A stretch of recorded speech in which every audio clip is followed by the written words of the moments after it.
Welcome. So, have you ever wondered how you can turn a simple, everyday email into a really powerful tool for sales? Well, in the next few minutes, we're going to break down exactly how to do that step by step.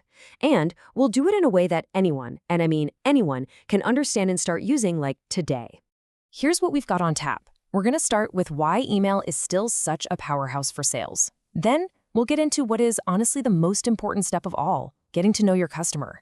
After that, we'll actually build the perfect email together, talk about what to do after you hit send, and finally, we'll map out the very first simple step you can take. So, let's say you have an amazing product or a fantastic service. That's great. But what if your potential customers are scattered all over the place, maybe even all over the world? How in the world do you close that gap? Well, one of the best and most direct ways to do it is with a good old-fashioned email. Okay, let's kick things off with section 1. We're going to explore why email isn't just an option for sales. It's often the best option. It's really all about its amazing ability to reach a whole lot of people in a really simple and effective way. Let's just break down the big advantages here. First off, it is incredibly fast. I mean, you can connect with someone on the other side of the planet in an instant. It's also super cheap, you know? The return on your investment can be massive compared to other kinds of marketing. Plus, you can talk to tons of people at once. And maybe the best part, it is so easy to get started. You could literally send out your first sales email this afternoon.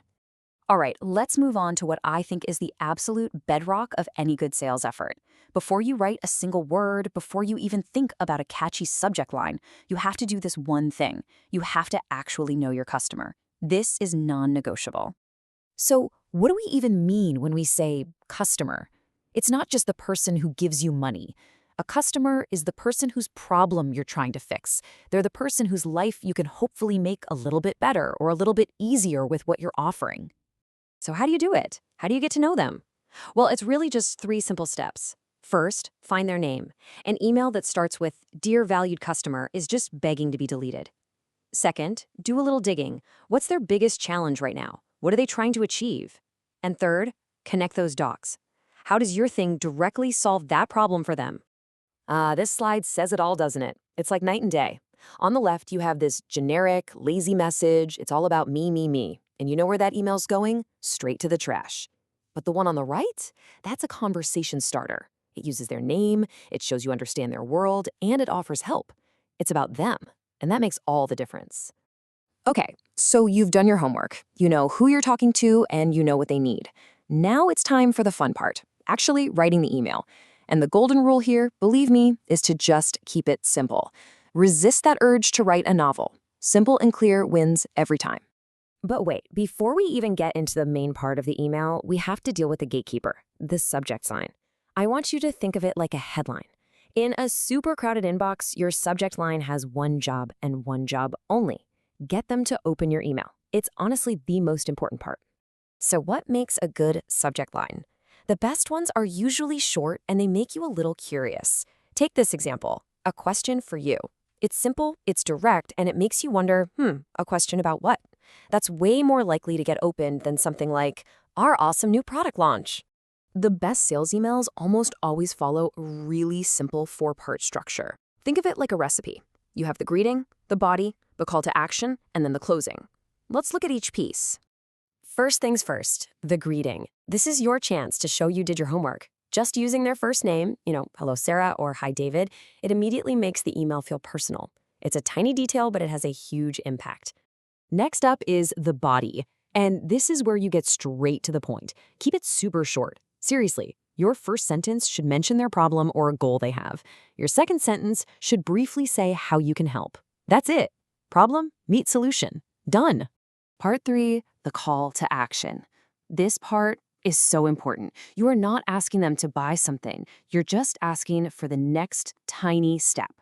The goal is to make it as easy as possible for them to say yes. A question like, "Can we talk for 10 minutes?" is a really small ask, and you're much more likely to get a yes. And finally, the closing. Just end it cleanly and professionally. A simple "thank you" or "best regards," and then your name. That's all you need. No fuss. So you've written this perfect email, you hit send, and now what? This next part is often the hardest part for people. It's all about what you do while you're waiting. What happens if you don't hear back? First of all, don't worry. People are busy. Their inboxes are chaotic. This is where the follow-up comes in. A follow-up isn't about being pushy. It's just a polite, professional reminder that gently brings your message back to the top of their to-do list. So, what's the right amount of time to wait before you follow up? A really good rule of thumb is about 3 business days. This gives them plenty of time to see your first email, but it doesn't let things go cold. It's kind of the sweet spot between being persistent and being patient. And this really gets at a fundamental truth about sales. You have to be patient. This isn't about getting a result in 5 seconds. It's more like planting a seed and giving it a little time to grow. A calm, patient approach is always going to serve you better. Okay, we have covered a lot of ground today. So in this final section, let's just pull everything together and wrap it up into a really simple plan that you can start using right away. When you really boil it all down, it just comes back to these 3 simple steps. Step 1, know your customer. Because if your email isn't relevant, it's nothing. Step 2, write a simple email, because clarity is king. And step 3, wait and follow up, because persistence pays off. That's the whole playbook, right there. And that's pretty much it. You now have a complete, simple toolkit and a clear plan.